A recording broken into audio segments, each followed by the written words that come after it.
ഇന്നത്തെ നമ്മുടെ ഈ ചർച്ചയിലേക്ക് എല്ലാവർക്കും സ്വാഗതം. ഈ ചർച്ച തുടങ്ങുന്നതിന് മുൻപ് നിങ്ങൾ ഈ ചാനൽ ലൈക്ക് ചെയ്യാനും ഷെയർ ചെയ്യാനും സബ്സ്ക്രൈബ് ചെയ്യാനും മറക്കരുത്. നിങ്ങളുടെ പിന്തുണ ഞങ്ങൾക്ക് വളരെ പ്രധാനപ്പെട്ടതാണ്. അപ്പോൾ ശരി, നമുക്ക് വിഷയത്തിലേക്ക് കടക്കാം. എന്റെ പ്രിയ കൂട്ടുകാരൻ, സുന്നത്ത് ജമാഅത്തിന്റെ കാര്യങ്ങളിൽ അൽഹംദുലില്ലാഹ് സജീവമായി അവിടുത്തെ സമയങ്ങൾ ദീനിന് വേണ്ടി ചെലവഴിക്കുന്ന ഒരു വ്യക്തിത്വമാണ്. അതുകൊണ്ട് എന്റെ പ്രിയപ്പെട്ട മുഅ്മിനീങ്ങളോട് മുഅ്മിനാത്തുകളോട് ഓർമ്മപ്പെടുത്തുന്നു, നമ്മളാൽ കഴിയുന്ന ഒരു ചെറിയ സഹായം അക്കൗണ്ടിലേക്ക് നിങ്ങൾ എത്തിച്ചു കൊടുക്കണം. നിങ്ങൾ നൽകുന്ന സ്വാലിഹായ സ്വതക്ക അള്ളാഹു നാളെ ദുനിയാവിലും ആഖിറത്തിലും വലിയ ഫലമുള്ള സ്വതക്കയായി അള്ളാഹു കബൂൽ ചെയ്യട്ടെ. സുൽത്താനുൽ ഉലമ അടക്കമുള്ള മഹാനായ ഖലീൽ ബുഖാരി തങ്ങളുടെ അടക്കമുള്ള സാദാത്യങ്ങളെ, ഉലമാക്കളെ, സൂര്യ തേജസ്സുകളെ, പ്രിയപ്പെട്ട സഹോദരങ്ങളെ, അസ്സലാമു അലൈക്കും. ഏറെ സന്തോഷത്തോടു കൂടി തന്നെയാണ് ഞാൻ ഇവിടെ നിങ്ങൾ അഭിമുഖീകരിക്കുന്നത്. പ്രിയപ്പെട്ട ആദരണീയനായ സുൽത്താൻ ഉലമയുടെ കേരള യാത്ര, ഞാൻ ഈ അരീക്കോടിൻ്റെ ഒരു ജനപ്രതിനിധിയാണ്. ഇനിയൊരു മൈതാൻ ഈ അരീക്കോടിന് നിങ്ങൾക്ക് വേണ്ടി നൽകാനില്ല. ഈ മൈതാൻ ഇതാ നിറഞ്ഞ സാഗരമായി ഇനി ഇങ്ങോട്ട് കടക്കാൻ കഴിയാത്ത രീതിയിലായിരിക്കുന്നു. എന്തൊരത്ഭുതമാണിത്! എവിടെയാണ് ഇങ്ങനെ ഒരു സംഘത്തെ എങ്ങനെയാണ് ഇങ്ങനെ വളർത്തിക്കൊണ്ടുവന്നത്? നന്മയുടെ പാതയിലേക്ക് ഈ ഒരു വലിയ സംഘശക്തിയെ നയിച്ച് നേതൃത്വം കൊടുത്തവർ. ഞാൻ ഏകദേശം 9 മാസങ്ങൾക്ക് മുമ്പ് ബഹുമാനപ്പെട്ട ഉസ്താദിനെ കാണാൻ പോയിരുന്നു. ആ മനുഷ്യനെ കണ്ടു, ദുആ ചെയ്തു. അദ്ദേഹത്തിൻ്റെ മനസ്സ് മുഴുവൻ ഐക്യത്തിൻ്റെതായിരുന്നു. അത് വാക്കുകളിലൂടെ തന്നെ പ്രകടിപ്പിച്ചു. ആ മനുഷ്യൻ വർഷങ്ങൾക്ക് മുമ്പ് ഒരു വലിയ രോഗബാധിതനായി ആശുപത്രിയിലേക്ക് കിടക്കയിലേക്ക് പോയപ്പോൾ ഞങ്ങളുടെ നായകൻ, മുസ്ലിം ഉമ്മത്തിന്റെ നായകൻ സയ്യിദുൽ ഉമ്മ ബഹുമാനപ്പെട്ട സ്വാദിഖ് അലി ശിഹാബ് തങ്ങൾ ഓടിയെത്തി ആ ആശുപത്രി കിടക്കയിലേക്ക്. അവിടെ നിന്ന് അദ്ദേഹം പ്രാർത്ഥിച്ചു. ഉമ്മത്തിനോട് പറഞ്ഞു, എല്ലാ പള്ളികളിലും നിങ്ങൾ പ്രാർത്ഥിക്കണേ, സുൽത്താൻ ഉലമയ്ക്ക് വേണ്ടി നിങ്ങൾ പ്രാർത്ഥിക്കണം, അദ്ദേഹത്തിന്റെ ജീവൻ തിരിച്ചു നൽകാൻ പ്രാർത്ഥിക്കണമെന്ന് എല്ലാവരും പിടയുന്ന ഹൃദയത്തോടെ, നിറയുന്ന കണ്ണുകളോടെ പ്രാർത്ഥിച്ചു. അള്ളാഹു തിരിച്ചു നൽകിയത് ഈ സമൂഹത്തിനാണ്. അതാണ് നിമിഷപ്രയിലൂടെ നമ്മൾ കണ്ടത്. ഈ നന്മയുടെ പാതയിൽ നമ്മൾ കണ്ടത് അങ്ങനെയാണ്. 2 രാജ്യങ്ങൾ തമ്മിൽ നയതന്ത്രപരമായി നടക്കാത്തത് ആ വാക്കിന്റെ ഊക്കുകൊണ്ട് നടന്നത് ലോകം സാക്ഷിയായി. ഇനിയും ഇപ്പോ ഞാൻ അന്ന് സുൽത്താൻ ഉലമയോട് പറഞ്ഞു, അങ്ങ് ഒരു വിഭാഗത്തിന്റെ മാത്രമല്ല ഈ ഉമ്മത്തിന്റെ മൊത്തം ഇന്ന് ഞങ്ങൾക്ക് നായകനാണ്, ഞങ്ങളുടേതെല്ലാവരുടേതും കൂടിയാണ്. അതുകൊണ്ട് ഞാൻ ഇതിനിടെ ഒരു ബുക്ക് വായിച്ചു. അതുപോലെ തന്നെയാണ് ഒരാത്മകഥ, മാതൃഭൂമി പ്രസിദ്ധീകരിച്ച ഒരു ആത്മകഥ. പ്രതിബന്ധങ്ങളിൽ നിന്ന്, പ്രയാസങ്ങളിൽ നിന്ന് ഒരു സാമ്രാജ്യത്തെ കെട്ടിപ്പടുത്ത കഥ. അതുപോലെ തന്നെ വിദ്യാഭ്യാസത്തിന്റെ ഏറ്റവും ഉന്നതിയിൽ ഒരു ജില്ലയെ ഉയർത്തി കാണിച്ചു തന്ന കഥ. അതിൻ്റെ നായകനാണ് മഹാനായ ഖലീൽ ബുഖാരി തങ്ങൾ. അദ്ദേഹവും ഇതൊക്കെ എങ്ങനെയാണ്? ഇവർക്കൊരു ഇലാഹിയായ കഴിവുണ്ട്. അള്ളാഹുവിൻ്റെ അനുഗ്രഹം വരദാനമായി പെയ്തിറങ്ങുന്നുണ്ട്. അതുകൊണ്ട് തന്നെയാണ് ഇങ്ങനെയൊക്കെയുള്ളത്. ഇനി നമുക്ക് ഐക്യത്തോടെയുള്ള മുന്നോട്ടുള്ള പ്രയാണം വേണം. ഭിന്നിച്ചു നിൽക്കാനുള്ള സമയമല്ല, ഒന്നിച്ചു നിൽക്കാൻ തന്നെ ആവണം. മുഖം തിരിക്കാനല്ല, മുഖം കൊടുക്കാൻ നമുക്ക് കഴിയണം. കൈകൾ വലിക്കാനല്ല, കൈകൾ കൊടുക്കാൻ നമുക്ക് സാധിക്കണം.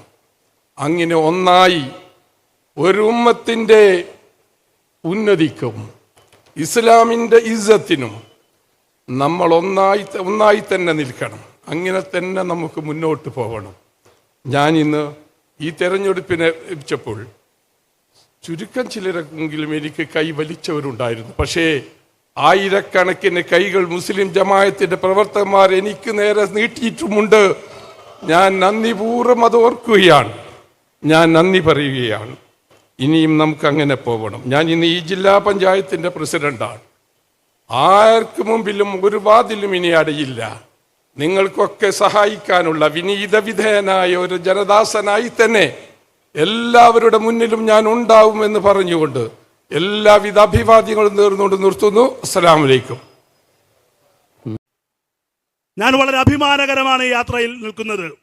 ഈ യാത്ര തുടങ്ങുന്നതിന് കുറച്ച് നാളുകൾക്ക് മുൻപ് ശാശ്വതീകാനന്ദ എന്ന് പറയുന്ന ശിവഗിരിയുടെ മഠാധിപതിയായിരുന്ന ശാശ്വതീകാനന്ദ സ്വാമിയുടെ പേരുള്ള ഒരു അവാർഡ് അത് പ്രഖ്യാപിക്കപ്പെടുന്നതിനെ കുറിച്ചൊരു ആലോചന നടത്തിയപ്പോൾ SNDPയുടെ മുൻ പ്രസിഡന്റായ അഡ്വക്കേറ്റ് CK വിദ്യാസാഗർ എന്ന് പറയുന്ന അദ്ദേഹം, SNDPയുടെ മുൻ പ്രസിഡന്റ് എന്ന് പറയുന്നത് ശ്രീനാരായണ ഗുരു ഇരുന്ന കസേരയാണ്.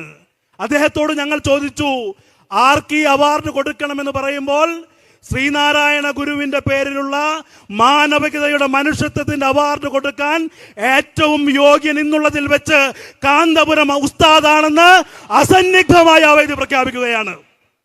ശ്രീനാരായണ ഗുരു ജീവിച്ചിരുന്നെങ്കിൽ, അദ്ദേഹം ജീവിച്ചിരുന്ന കാലത്ത് ഇച്ഛാമസ്ഥാനെ കണ്ട് ആലിംഗനം ചെയ്തു. സ്വാഭാവികമായും ഇന്ന് അദ്ദേഹം ഉണ്ടായിരുന്നെങ്കിൽ നമ്മുടെ ഉസ്താദിനെ ആലിംഗനം ചെയ്യുമായിരുന്നു. യഥാർത്ഥ ശ്രീനാരായണീയർ ഉസ്താദിന്റെ കൂടെയാണ് എന്ന് ഈ സന്ദർഭത്തിൽ പറയാൻ ഞാൻ ആഗ്രഹിക്കുകയാണ്. മനുഷ്യത്വത്തെ പ്രമേയമാക്കുക എന്ന് പറയുമ്പോൾ അദ്ദേഹത്തിന്റെ ജീവിതത്തിൽ മുഴുവൻ മനുഷ്യത്വവുമായുള്ള ഒരു നൈരന്തര്യം, ഒരു ഇടപാടുകളുടെ ഒരു മനുഷ്യത്വത്തിൽ അധിഷ്ഠിതമാണ് എന്ന് നമുക്കറിയാം. ഏറ്റവും അവസാനം നിമിഷപ്രിയ കേസിൽ മലയാളിയുടെ മനസാക്ഷിക്ക് മുന്നിൽ മാത്രമല്ല ലോക മനസാക്ഷിയുടെ മുന്നിൽ ഒരു ചോദ്യചിഹ്നമായി ഉസ്താദ് മാറുകയാണ്. എല്ലാ ഭരണകൂട സംവിധാനങ്ങളും, എല്ലാ സർക്കാർ സംവിധാനങ്ങളും പരാജയപ്പെടുകയാണ്.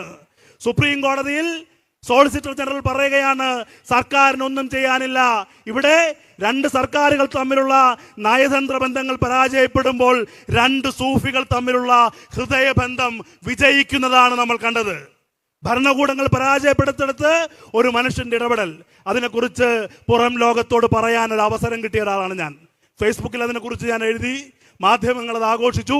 അപ്പോഴും ഉസ്താദ് അതിനെക്കുറിച്ച് പുറം ലോകം അറിയണമെന്ന് ആഗ്രഹിച്ചില്ല. ചില അല്പബുദ്ധികൾ അങ്ങനെ പറയുന്ന ആളുകളുണ്ട്. ക്ഷീരമുള്ള ഒരു അകിടിൻ ചുവട്ടിലും ചോര തന്നെ കൊതുകിന്റെ കൗതുകം എന്ന് പറയുന്നത് പോലെ ഉസ്താദ് നടത്തുന്ന നല്ല പരിശ്രമങ്ങളെ പോലും അപലപിക്കുന്ന ചില ആളുകളെ കണ്ടേക്കാം. ഉസ്താദിനെ സംബന്ധിച്ച് അദ്ദേഹത്തിന്റെ ചോര കുടിക്കുന്ന പരിശ്രമങ്ങൾ ഇന്നും ഇന്നലെയും തുടങ്ങിയതല്ല. പക്ഷേ അവരൊക്കെ തോറ്റുപോവുകയും ഉസ്താദിന്റെ മനുഷ്യത്വം വിജയിക്കുകയും ചെയ്തു എന്നുള്ളതാണ് യാഥാർത്ഥ്യം. ഞാൻ ഒരിക്കൽ കൂടി ദീർഘിപ്പിക്കുന്നില്ല. നമ്മളെ സംബന്ധിച്ച് ഈ കാലത്ത് മനുഷ്യത്വത്തിന്റെ വലിയൊരു മാനിഫെസ്റ്റോ ആയി ഉസ്താദ് മാറുകയാണ്. കേരളത്തെ ഈ നൂറ്റാണ്ടിൽ നിർമ്മിച്ച മലയാളികളിൽ ഒരാളായി ഉസ്താദ് അടയാളപ്പെടുത്തും. അദ്ദേഹം മതമേതായാലും മനുഷ്യൻ നന്നായാൽ മതിയെന്ന് ശ്രീനാരായണ ഗുരു പറഞ്ഞിരുന്നെങ്കിൽ, മനുഷ്യനാണെന്റെ ഉത്കണ്ഠ എന്ന് ഉസ്താദ് പ്രഖ്യാപിക്കുന്നിടത്ത് മനുഷ്യത്വത്തിന്റെ ഒരു കൂട്ടിച്ചേർക്കലുണ്ട്. മലയാളിയുടെ നവോത്ഥാന പാരമ്പര്യത്തെ മുന്നോട്ട് കൊണ്ടുപോയ ഒരാൾ എന്നുള്ള നിലയിൽ ഉസ്താദ് എല്ലാ കാലവും ഉസ്താദിന്റെ സംഭാവനകളെ നമ്മൾ ചേർത്ത് പിടിക്കേണ്ടതുണ്ട്. ഉസ്താദിനോടൊപ്പമാണെന്ന് കേരളീയ പൊതുസമൂഹം പ്രഖ്യാപിക്കുന്ന ഒരു സന്ദർഭത്തിൽ ഇവിടെ വരാൻ കഴിഞ്ഞതിൽ ഞാൻ നേരത്തെ പറഞ്ഞു, ഈ യാത്രയുടെ ഇടയിൽ തന്നെ അദ്ദേഹത്തിന്റെ പേരിലുള്ള ശ്രീനാരായണ ഗുരുവിന്റെ പേരിലുള്ള അവാർഡ് ഈ യാത്ര തീരുന്നതിന് മുമ്പായി അദ്ദേഹത്തിന് സമ്മാനിക്കപ്പെടുമെന്നാണ് സംഘാടകർ പറഞ്ഞിരിക്കുന്നത്. ഉസ്താദ് തിരുവനന്തപുരത്തെ എത്തുമ്പോഴേക്കും ശ്രീനാരായണ ഗുരുവിന്റെ പേരിലുള്ള പുരസ്കാരം കൂടി ഉസ്താദിന് സമർപ്പിക്കപ്പെടും. അതും ഈ യാത്രയിൽ ചേർക്കപ്പെടുമെന്ന് മാത്രം അറിയിച്ചുകൊണ്ട് ഈ സദസ്സിന്, ഈ വേദിക്ക് ഒരിക്കൽ കൂടി നന്ദി പറഞ്ഞ് ഞാൻ നിർത്തുന്നു. നിങ്ങൾക്ക് എൻ്റെ അഭിവാദനങ്ങൾ. ഇത്തരം വാർത്തകളും വിശേഷങ്ങളും അറിയാൻ ഞങ്ങളുടെ ചാനൽ ഉടൻ തന്നെ സബ്സ്ക്രൈബ് ചെയ്യുക, ലൈക്ക് ചെയ്യുക, ഷെയർ ചെയ്യുക. ജനങ്ങളിലേക്ക് എത്തിക്കണമെന്ന് നിങ്ങൾ ആഗ്രഹിക്കുന്ന വാർത്തകളും വിശേഷങ്ങളും പ്രമുഖരുടെ പ്രഭാഷണങ്ങളും ഞങ്ങളുടെ വാട്സപ്പ് നമ്പറിലേക്ക് അയച്ചു തരിക. നന്മ വളരട്ടെ, തിന്മക്കെതിരെ നമുക്ക് ഒരുമിച്ച് നിൽക്കാം.